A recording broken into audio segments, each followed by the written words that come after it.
Dictation 5 second बाद start होगी। Ready, start.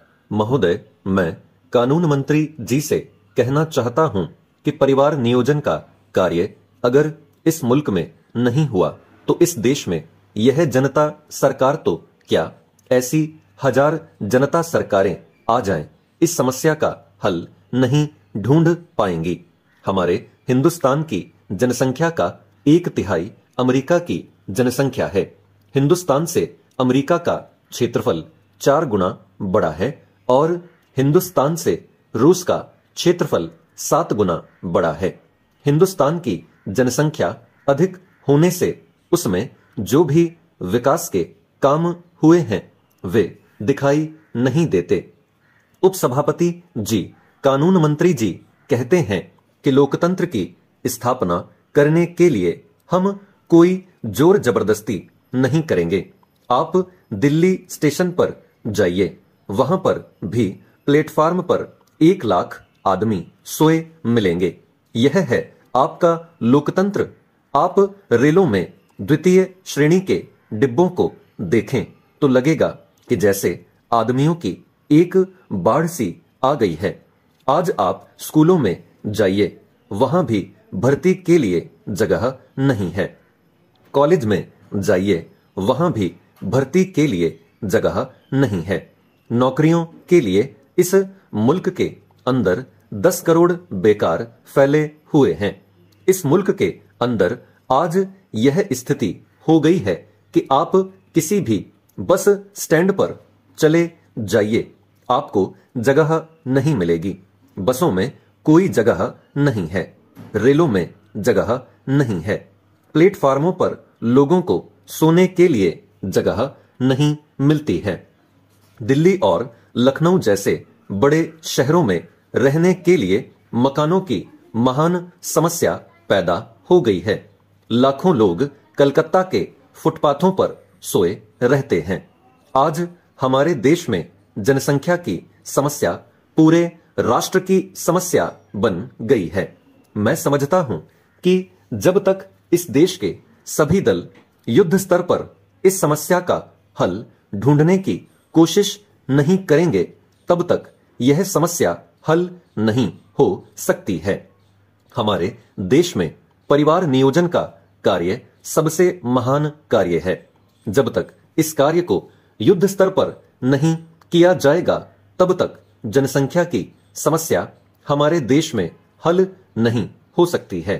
यह बात मेरी समझ में नहीं आती है। मैं यह स्पष्ट रूप से कहना चाहता हूं कि लोकशाही की बात करने वाले अगर समाजवाद की दिशा में कोई कदम नहीं बढ़ाएंगे तो लोकशाही को कोई नहीं बचा सकता है। आदरणीय उपसभापति महोदय, जनता पार्टी की सरकार जब से सत्ता में आई है तब से इन्होंने न तो रेडियो के माध्यम से जनसंख्या पर नियंत्रण करने के लिए कोई प्रचार किया है और न ही परिवार नियोजन से क्या लाभ हैं उसके संबंध में रेडियो पर या अखबारों में कोई प्रचार किया है।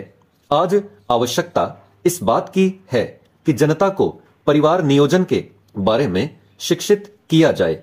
आज अखबारों के अंदर और रेडियो पर इस बात का प्रचार नहीं किया जाता है कि अधिक बच्चे होने से क्या नुकसान होता है और बाल विवाह करने से क्या हानियां होती हैं। जब से जनता पार्टी की सरकार सत्ता में आई, प्रगति रुक गई, चेंज।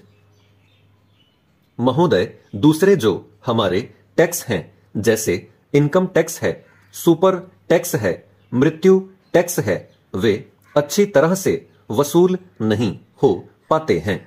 बहुत से धनवान लोग जो इन टैक्सों को देने वाले हैं, वे सरकार को किसी न किसी तरीके से धोखा देकर इन टैक्सों के देने से छूट जाते हैं और सरकार भी उनसे इन टैक्सों को वसूल नहीं कर पाती है।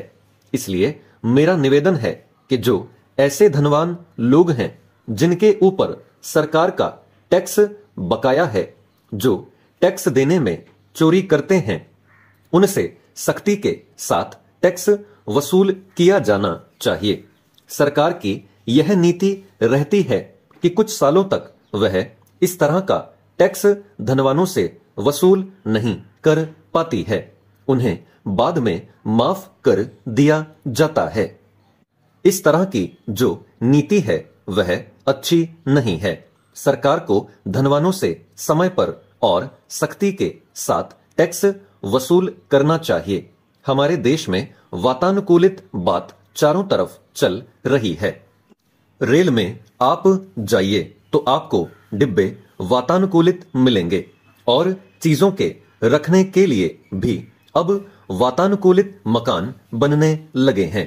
इसलिए मेरा निवेदन है कि जितनी भी हमारे देश में ऐसी चीजें हैं, इनके अतिरिक्त जैसे शराब है, सिगरेट है, इन पर भी सरकार खूब टैक्स लगा सकती है और अपना घाटा पूरा कर सकती है।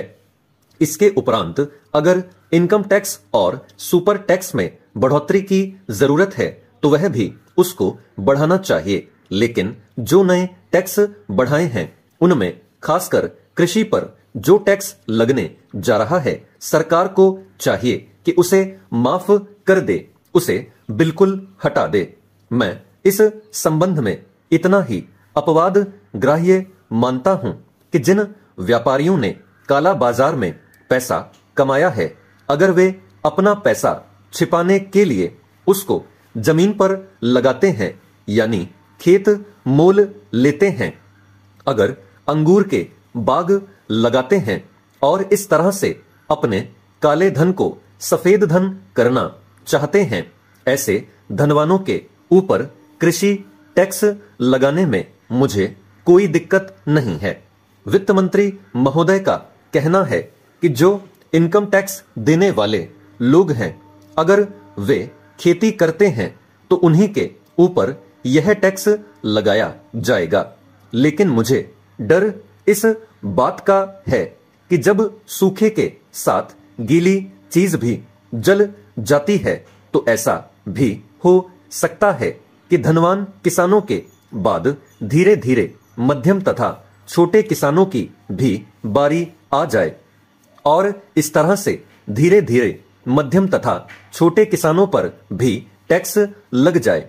दूसरी बात मैं यह कहना चाहता हूं कि हर प्रांत में कहीं जमीन की मर्यादा 25 एकड़ है, कहीं 15 एकड़ है, कहीं 40 एकड़ है। खेती के उत्पादन की क्षमता वार्षिक 1800 रुपए की आय मानकर किसानों की इकोनॉमिक होल्डिंग बना दी गई है। उन सब किसानों का भूमि राजस्व सदा के लिए माफ कर देना चाहिए, क्योंकि शहरों में जिनके पास खेती नहीं होती। स्टॉप।